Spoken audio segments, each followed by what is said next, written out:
Hello everyone, আজকে তোমাদের সাথে একটা নতুন রেসিপি শেয়ার করব, বিটরুট পরাঠা। এটা আমি ফার্স্ট টাইম ট্রাই করলাম।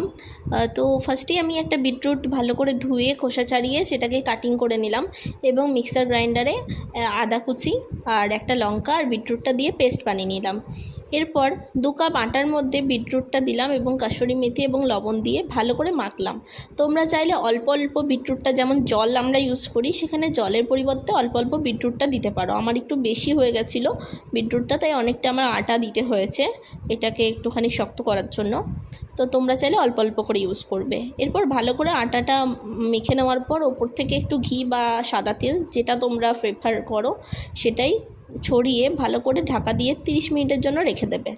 এরপর দেখো কত সুন্দর আটাটা নরম হয়ে গেছে। এরপর ওখান থেকে একটু করে আটার লই কেটে ভালো করে গোল করে নর্মাল আটার মধ্যে দিয়ে ভালো করে বেলে নেবে। যদি পরোটাটা গোল ভালো করে না হতে চায়, যে কোনো একটা ঢাকনা নিয়ে বা কিছু নিয়ে তোমরা এটাকে গোল করে নিতে পারো। এরপর তাওয়াটা গরম হয়ে এলে তার মধ্যে পরাটাটা দিয়ে দেবে এবং দুপাশটা হালকা সেঁকে নেওয়ার পর ওপর থেকে ঘি বা সাদা তেল ছড়িয়ে ভালো করে ভেজে নেবে। জাস্ট বেশিও না, যেন পুড়ে না যায়। তো হালকা ভেজে নেওয়ার পর এটা তোমরা যে কোনো সবজির সাথে সার্ভ করো, সত্যি বলছি খুব ভালো লাগবে। আমিও ফার্স্ট টাইম ট্রাই করলাম, ভালো লাগলো। এইভাবে বিটরুটটা আমরা ইউজ করতেই পারি। তো যদি আজকে রেসিপিটা ভালো লাগে তাহলে like, comment, share. Bye bye.